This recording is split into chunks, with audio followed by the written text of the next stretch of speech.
ওনাদের মামলার তারিখ ছিল, আজকে চার্জের আদেশ হয়েছে। তো ওনাদের প্রত্যেকের বিরুদ্ধেই 5টি চার্জ আনয়ন করেছিল প্রসিকিউশন। এই 5টি চার্জ লার্নেড ট্রাইব্যুনাল ওনাদেরকে পাঠ করে শুনিয়েছে। আর তার আগে হচ্ছে আমরা ওনাদের পক্ষে একটা ডিসচার্জ অ্যাপ্লিকেশন করেছিলাম। আমাদের ডিসচার্জ অ্যাপ্লিকেশনটা ওনারা নামঞ্জুর করেছেন এবং মামলার চার্জ শোনার পরে আসামিদেরকে জিজ্ঞাসা করা হয়েছিল যে ওনারা কি গিলটি প্লিড করেন কি না। তো ওনারা বলেছেন যে ওনারা গিলটি প্লিড করেন না এবং ওনারা ন্যায় বিচার প্রত্যাশা করেন লার্নেড ট্রাইব্যুনালের কাছ থেকে। এবং ট্রাইব্যুনাল মামলার পরবর্তী তারিখ ধার্য করেছেন 10/2 প্রসিকিউশনের ওপেনিং স্টেটমেন্ট এবং সাক্ষীর জন্য, এবং ডিফেন্সের কোনো উইটনেস এবং এভিডেন্স দেওয়ার থাকলে তার লিস্ট দেওয়ার জন্য।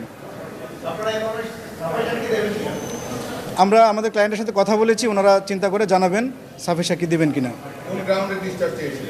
আমরা ডিসচার্জ চেয়েছিলাম যে এলিগেশন করে আনা হয়েছে, ওনারা তো আসলে কোনো সুপিরিয়র কমান্ড পজিশনে ছিলেন না, এবং টেলিফোন কনভারসেশন যেটা এখানে রেফার করা হয়েছে ওনারা বলেছেন যে ওনারা কখনোই এই ধরনের কোনো কনভারসেশন করেন নাই।